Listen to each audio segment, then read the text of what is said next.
नमस्कार, स्वागत है आप सभी का एबी स्टार न्यूज में। मैं हूं आपके साथ जुबैर चौधरी। वक्त तो चला है हमारी देवभूमि का, जहां सबसे पहले बात करेंगे काशीपुर की। काशीपुर में भारतीय जनता पार्टी की महिला मोर्चा की राष्ट्रीय उपाध्यक्ष मालती राबा रॉय काशीपुर पहुंची, जहां काशीपुर में बीजेपी की महिला मोर्चा के 2 दिवसीय कार्यक्रम का आयोजन किया गया। इस कार्यक्रम में शिरकत करने के लिए तूफानगंज के विधायक और बीजेपी महिला मोर्चा की राष्ट्रीय उपाध्यक्ष मालती राबा रॉय कोलकाता से काशीपुर पहुंची। तो वहीं बीजेपी महिला मोर्चा की राष्ट्रीय उपाध्यक्ष ने जनजाति के परिवारों से मुलाकात की। इसके साथ ही क्षेत्र में आशा वर्कर्स, आंगनबाड़ी कार्यकर्ताओं के अलावा वरिष्ठ महिलाओं के वोटरों से मिलने के बाद उनका पक्ष जाना। इस दौरान मालती राबा रॉय ने कहा है कि महिलाओं की 50% भागीदारी देश और प्रदेश की सरकार बनाने में महत्वपूर्ण भूमिका निभाती है, इसलिए महिलाओं को स्वावलंबी होना चाहिए और अपने अधिकारों के प्रति जागरूक जरूर होना चाहिए। वहीं काशीपुर जिला अध्यक्ष महिला मोर्चा उमा जोशी ने कहा है कि भारतीय जनता पार्टी किसी भी चुनाव का इंतजार नहीं करती है, वह उनकी तैयारियां पहले से ही की जाती हैं। तो हॉस्पिटल में मेरा टीम से उमा जोशी जी, रश्मि जी, जिला महिला मोर्चा का जिला अध्यक्ष है, महिला मोर्चा का प्रभारी है काशीपुर जिला में। हॉस्पिटल से विजिट करना है। यह से बहुत बड़ा जो हॉस्पिटल है, पुराना भी हॉस्पिटल है। बहुत पेशेंट आते थे, ट्रीटमेंट हो जाते थे। डॉक्टर भी अच्छा है, स्टाफ भी अच्छा है, ब्लड बैंक है। बहुत पेशेंट आते थे, ट्रीटमेंट होगा और कुछ चाहिए। तो वीडियो में बात काशीपुर की कर लेते हैं, जहां कांग्रेस से जुड़ी यात्रा में शामिल हुए हरीश रावत ने बीजेपी सरकार पर जमकर हमला बोला है। तो काशीपुर में हरीश रावत ने नगर क्षेत्र के किला बाजार पहुंचकर अपनी यात्रा शुभारंभ करते हुए लोगों से वन साथ जोड़ने और पार्टी से हाथ जोड़ो मजबूत करने का आह्वान किया। इस दौरान पूर्व मुख्यमंत्री हरीश रावत ने किला बाजार से लेकर यात्रा के समापन महाराणा प्रताप चौक तक व्यापारियों और शहर के लोगों ने उनका फूल मालाओं के साथ जोरदार स्वागत किया। इस दौरान वो धामी सरकार पर जमकर बरसे हैं। इस बीच उन्होंने कहा है कि हम जो कुछ भी कहें और बदनाम हो जाते हैं, लेकिन धामी सरकार जुल्म भी करे तो चर्चा तक नहीं होती है। लोगों से मिलना, लोगों से प्रार्थना करना, एक अपील मैंने बनाई है अपनी ओर से, जिनमें लोगों से कहा है कि भाई आपके 55-56 साल हो गए आपकी सेवा में हमको। इस समय लोकतंत्र को मजबूत करने के लिए, देश को मजबूत करने के लिए कांग्रेस को मजबूत करिए। और विपक्ष को मजबूत करने का अर्थ है कि आप अपनी आवाज़ को मजबूत कर रहे हैं, संवैधानिक लोकतंत्र को मजबूत कर रहे हैं, गांधी, नेहरू, अंबेडकर के सिद्धांतों को मजबूत कर रहे हैं, प्रेम और भाईचारे को मजबूत कर रहे हैं। तो ये इस अनुरोध के साथ सांकेतिक तरीके। तो ब्रिटेन में बात हरिद्वार की कर लेते हैं, जहां विश्व हिंदू परिषद की बैठक का आयोजन किया गया। इस दौरान अहम मुद्दों को लेकर बैठक में चर्चा की गई है। तो हरिद्वार में हुई विश्व हिंदू परिषद की केंद्रीय मार्गदर्शक मंडल की बैठक में समलैंगिकता और लिव इन रिलेशन को भारतीय सभ्यता के गलत बताते हुए केंद्र और राज्य सरकारों से विश्व हिंदू परिषद ने इस पर कानून बनाने की मांग की है। इसके साथ ही हिंदुओं में मठ मंदिरों को साथ ही सरकारी नियंत्रण से बाहर रखने को लेकर भी संतों ने एक मत से प्रस्ताव पास किए हैं। जहां 2 दिन तक चली विश्व हिंदू परिषद की केंद्रीय मार्गदर्शक मंडल की बैठक में परिषद के केंद्रीय पदाधिकारी समेत देश के कई राज्यों से आए साधु संतों ने शिरकत की। इसके साथ ही कुछ राज्य सरकार के द्वारा किफायत किए गए मठ मंदिरों के अधिग्रहण को गलत बताते हुए साधु संतों ने कहा है कि मठ मंदिर पर आने वाला दान और चढ़ावे पर सरकार का कोई अधिकार नहीं है। यह धर्म के प्रचार प्रसार में लगना चाहिए। बैठक में निर्णय लिया गया है कि साधु संत साल में 15 दिन ग्रामीण क्षेत्र में जाकर प्रवास करेंगे और आमजन को भारतीय परंपराओं के बारे में जागरूक करेंगे।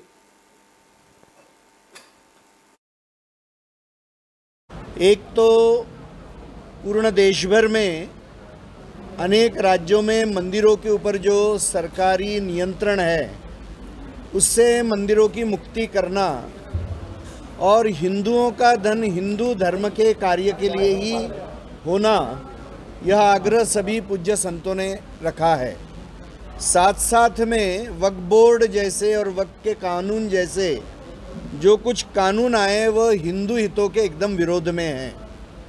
और इस कारण से उसके पीछे छुपकर अनेक मुस्लिम लैंड माफिया भी हिंदुओं के ज़मीनों के ऊपर और प्रॉपर्टीज़ के ऊपर कब्जा कर रहे हैं। विशेषकर धर्मांतरण पर लव जिहाद की चर्चाएं तो बहुत व्यापक रूप से हुई, लेकिन संत अत्यंत चिंतित हैं कि संतों के धन का दुरुपयोग हो रहा है, मठ मंदिरों का। और जैसा कि सरकारों के पास मठ मंदिरों का जो नियंत्रण है, सरकारों ने जो मठ मंदिरों का अधिग्रहण किया हुआ है, अब उन्हें वापस लौटाना चाहिए। और इस देश में एक बड़ा विकृत मानसिकता का एक कानून आ रहा है जो अत्यंत घृणित है, और वह एक पशुवत जैसी प्रकृति पैदा। ब्रिटेन में बात सितारगंज की कर लेते हैं, जहां सितारगंज में अतिक्रमण के खिलाफ हुए अभियान को लेकर कांग्रेस ने तंज कसा है। तो उत्तराखंड में धामी सरकार की तरफ से की जा रही अतिक्रमण पर कार्रवाई को लेकर सियासत खूब तेज हो गई है, जहां कांग्रेस इस कार्रवाई को तानाशाही बता रही है, तो वहीं अतिक्रमण के मामले में धामी सरकार सख्त कार्रवाई की बात कह रही है। जहां अतिक्रमण पर की जा रही कार्रवाई को लेकर सितारगंज नगर पालिका के अध्यक्ष हरीश दुबे ने धामी सरकार को घेरा है। उन्होंने प्रदेश सरकार पर तानाशाही का आरोप लगाते हुए कहा है कि सरकार गरीबों को उजाड़ने का काम कर रही है, जो कि निंदनीय है। बता दें कि अपने आवास पर आयोजित प्रेस वार्ता में सितारगंज नगर पालिका के अध्यक्ष हरीश दुबे ने प्रदेश की धामी सरकार को घेरते हुए कहा कि सरकार 40 से 50 वर्षों से निवास कर रहे गरीब मजदूर परिवारों के लोगों को अतिक्रमण के नाम पर उजाड़ने का काम कर रही है, जो कि न्याय संगत है। उन्होंने कहा है कि गरीब परिवारों ने मेहनत मजदूरी कर अपना पेट काट कर बच्चों के रहने के लिए छत का इंतजाम किया, लेकिन आज सरकार की तरफ से उन लोगों को उजाड़ने का काम किया जा रहा है। है और मैं उनको ये नहीं कहूँगा, लेकिन जो बीजेपी के बड़े पदों पे बैठे हुए जो अपने आप को सत्ताधारी लोग थे, वो कहाँ थे? वो तो आज तक पूछने नहीं आए यहाँ पर कि भाई तुम्हारे साथ क्या हुआ। सारी पूरी बाजार उजाड़ के रख दी इन्होंने, और आखिर मिला क्या उस बाजार को उजाड़ने से? आज तक मेरी समझ, भाई जनता को खुश करना चाह रहे हो या सरकार खुद ही खुश होना चाह रही है? तो खुद खुश होना चाह रही तो एक तरफ से सबको मार पीट के खत्म कर दे, चारों तरफ मैदान ही मैदान दिखाई देगा और आराम से राज करें, चारों तरफ अपना ये बना ले भैया, अपनी बिल्डिंग बना ले। मैं तो ये कहना चाह रहा हूँ, हर जो है कि जिले के अंदर एक अपना मुख्यालय बना लेंगे, और जहां पे इनको नहीं लग रहा वो साफ कर दें। साफ करने का इनके पास सत्ता है, बुलडोजर है, मशीन। तो ब्रिटेन में बात थराली की कर लेते हैं, जहां पंडिर पुल की हालत जर्जर बताई जा रही है, जिसको लेकर आवाजाही रोक दी गई है। तो थराली देवाल को जोड़ने वाले पिंडर नदी पर मोटर पुल का माध्यम धंसने लगा है, जहां मोटर पुल की स्थिति बद से बदतर होती जा रही है। जहां खनन से भरे ओवरलोड वाहनों के चलते पुल का मध्यम धंसने लगा है और प्रशासन की बड़ी लापरवाही इस मामले में सामने आई है। तो वहीं एक साथ 4-5 बड़े खनन के बाद आवाजाही करते हुए रोक लगा दी गई है, जिसके चलते पुल की स्थिति बद से बदतर हो जा चुकी है, जहाँ बड़ा हादसा होने का डर भी बना हुआ है। इसके चलते ही मोटर पुल को छोटे बड़े वाहनों के लिए प्रतिबंध लगा दिया गया है और यातायात इस दौरान छोटे पुल पर पूरी तरह से बंद हो गया है। ऐसे में व्यवस्थाओं का जायजा लेने के लिए थराली से में बीजेपी विधायक भूपाल राम टमटा थराली पहुंचे और उप जिलाधिकारी थराली और लोक निर्माण विभाग के अधिकारियों के साथ जर्जर पुल के निरीक्षण किया गया, जहां विधायक टमटा ने जल्द मोटर पुल के क्षतिग्रस्त भाग को सुधारने के निर्देश लोक निर्माण विभाग के अधिकारियों को दिए हैं। इसके साथ ही क्षेत्र की बड़ी आबादी की सहूलियत के लिए नए पुल के निर्माण के लिए स्थान सुनिश्चित करने के भी दिशा निर्देश लोक निर्माण विभाग के अधिकारियों को दिए जा चुके हैं। निश्चित रूप से थराली का जो ये मोटर पुल है बहुत महत्वपूर्ण है। यहाँ से देवाल से लेकर बहुत बड़े क्षेत्र को ये आच्छादित करता था और आवागमन का ये मुख्य मार्ग है हमारा। और निश्चित रूप से इस पुल के बाधित होने से बहुत बड़ी समस्या इस क्षेत्र के लिए हो गई है। और जैसे कि स्थलीय निरीक्षण के पूर्व भी मैंने अधिकारियों से बात की थी, तो जो इसमें मुख्य रूप से जो एक पैनल है इसका, उस पैनल भी क्षतिग्रस्त हुआ है। और मेरी अधीक्षणीय अभियंता से बात हुई है, संबंधित अधिशासी अभियंता से बात हुई है और तत्काल इसको 2-3 दिन में इसको हल्के वाहनों के लिए चलाने लायक बन जाएगा। और निश्चित रूप से इसका 1-2 दिन में आंगन बना करके निर्देश दे दिए गए हैं। जैसे ही इसका आंगन जाता है इस पर तत्काल। तो ब्रिटेन में बात तो रुड़की की कर लेते हैं, जहां अतिक्रमण अभियान को लेकर अब कई आवाजें उठने लगी हैं। इस दौरान खूब अतिक्रमण अभियान को लेकर सियासत देखने को मिल रही है। तो रुड़की नगर निगम में अवैध दुकानों के खिलाफ अतिक्रमण हटाओ अभियान चलाया गया। इस अभियान को लेकर खानपुर विधायक ने नगर निगम की कार्यवाही को तानाशाही बताया है। बता दें कि 2 दिन पहले नगर निगम की टीम की तरफ से इस दौरान नगर निगम की टीम की तरफ से कार्रवाई की गई थी, जिसके बाद लोगों के गुस्से का सामना नगर निगम की टीम को करना पड़ा था। अब इसके बाद विधायक उमेश कुमार की तरफ से मछली मोहल्ला से आगे रामपुर रोड पर पहुंचकर दुकानदारों से मुलाकात की गई है और नगर निगम की इस कार्रवाई को उन्होंने गलत बताया है। असल में ऐसा हुआ, कल 2 दिन पहले यहाँ नगर निगम के नगर आयुक्त आए, वो आगे कहने लगे कि ये दुकान खाली करो, इन्हें हम तोड़ेंगे। हमने कहा भाई कैसे तोड़ोगे आप, क्या मकसद?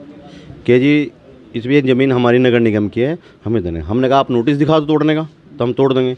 2 घंटे तक बहस चली, उन्होंने कोई नोटिस नहीं दिखाया, कोर्ट का कोई आदेश नहीं दिखाया कि हम तोड़ने के लिए आए। हमने ये भी कहा तारीख हमारी चली, 26 तारीख लगी हुई, 26 तक रुको, वो नहीं रुके। ज़बरदस्ती बोर्डर ला के पुलिस ला के दुकान ने तोड़ दी गई। यहाँ पर व्यापार कर रहे थे, काबिज थे ज़मीनों पर, नगर निगम को टैक्स दे रहे थे, नक्शे पास कराए हुए थे, उन लोगों की दुकानों को तोड़ दिया गया बिना किसी नोटिस, बिना किसी जानकारी, बिना कोई आदेश दिखलाए तोड़ दिया गया। जब इनके द्वारा ये पूछा गया कोई आदेश दिखाएं तो आदेश भी नहीं दिखा पाए। ये बिल्कुल गलत है। हर व्यक्ति का समान अधिकार है, संवैधानिक अधिकार है। मेरा अधिकार जानने का है मैं जहाँ बैठा हूँ आप मेरी दुकान को क्यों तोड़ रहे हैं। आप कहते हैं कि अवैध है, अगर अवैध है तो आप 30 साल इनसे नगर निगम टैक्स क्यों वसूल रहा था? जब से भी ये टैक्स लागू हुआ इनसे टैक्स। तो ब्रिटेन में बात रुड़की की कर लेते हैं, जहां स्वास्थ्य विभाग अवैध रूप से चल रहे अस्पतालों पर कार्रवाई करने की मूड में आ गया है। तो रुड़की क्षेत्र में अवैध रूप से चल रहे अस्पताल और पैथोलॉजी लैब को लेकर स्वास्थ्य महकमा कार्रवाई के मोड में नजर आ रहा है। दरअसल रुड़की क्षेत्र में ऐसे कई अस्पताल और नर्सिंग होम मौजूद हैं जो स्वास्थ्य और चिकित्सा विभाग की आंखों में धूल झोंकने का काम कर रहे हैं। अवैध रूप से चल रहे नर्सिंग होम के लोगों से स्वास्थ्य के साथ खिलवाड़ किया जा रहा है। वहीं ऐसे में अस्पतालों के खिलाफ स्वास्थ्य विभाग की कार्रवाई देखने को मिल रही है। इस दौरान मुख्य चिकित्सा अधिकारी ने बताया है कि अवैध रूप से चल रहे अस्पतालों की जांच के लिए एक कमेटी गठित की गई है। कमेटी को जांच के दौरान जो भी अस्पताल या लैब अवैध नजर आएगी उनके खिलाफ नियमानुसार कार्रवाई की जाएगी।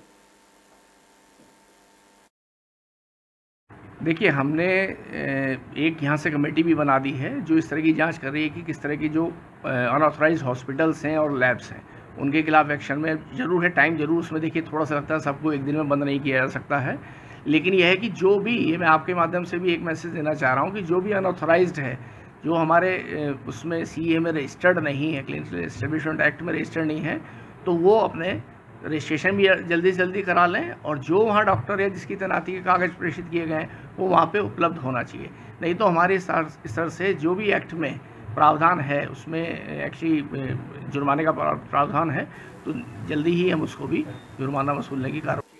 तो ब्रिटेन में बात लालकुआ की कर लेते हैं, जहां रेलवे विभाग की तरफ से अतिक्रमण अभियान चलाया गया।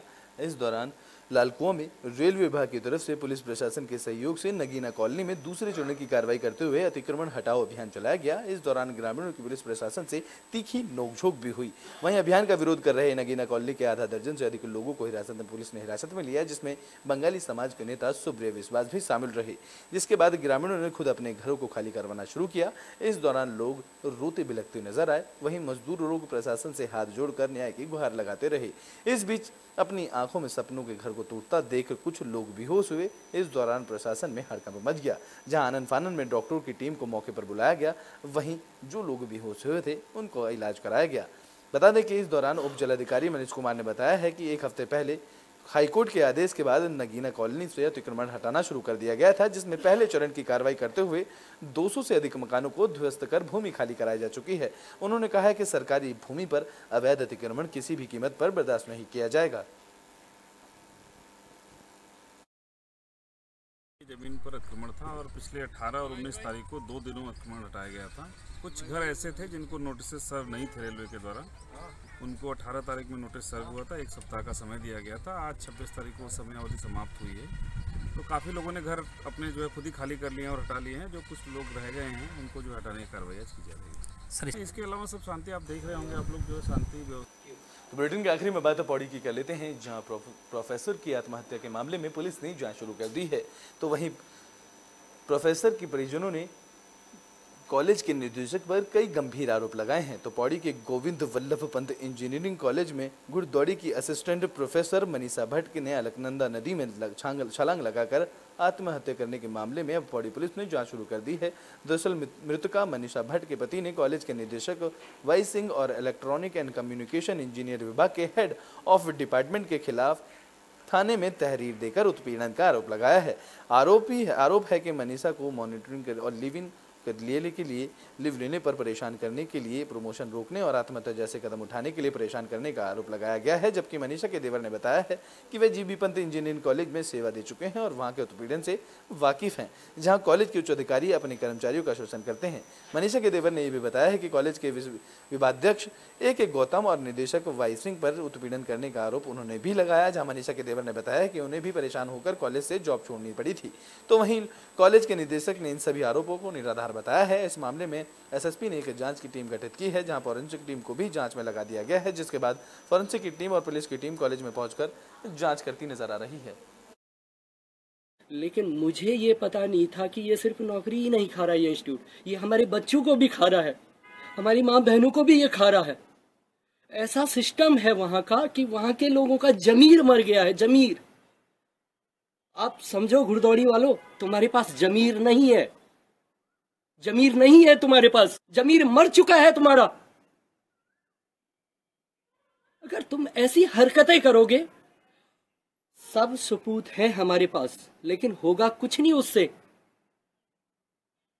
आप पहाड़ी देसी करते हो ना, पहाड़ी देसी का वहां पर बहुत बड़ा डिफरेंस है, लेकिन वहां पर जो पहाड़ी है ना, उनका जमीर भी मर गया है। मैं ये कहना चाह रहा हूँ कि जो एलिगेशन लगाए हैं वो उनका कोई आधार नहीं है। जो हमने डॉक्यूमेंट आपको दिखाए हैं उससे ये प्रूफ हो रहा है कि जब जब उस बच्ची ने यहाँ पे अप्लाई किया है लीव के लिए, हमने वो सेम डे पे ही सैंक्शन कर दिया और उसका कोई भी हरासमेंट मेरी तरफ से या और किसी फैकल्टी की तरफ से नहीं किया गया है। हाँ, देखिए उनके पास कोई उसका एविडेंस नहीं है और हमारे पास जो हम आपको एविडेंस दे रहे हैं वो सारे पेपर हैं। उसको किसी तरह से कोई हरासमेंट नहीं किया गया है किसी भी वक्त में, और जब जब उसने छुट्टी मांगी है तब तब उसको छुट्टी दी। तो उत्तराखंड के बुलेटिन हमारी देवभूमि में भी के लिए बस इतना ही। देश और दुनिया की तमाम खबरों के लिए देखते रहें AB स्टार न्यूज़।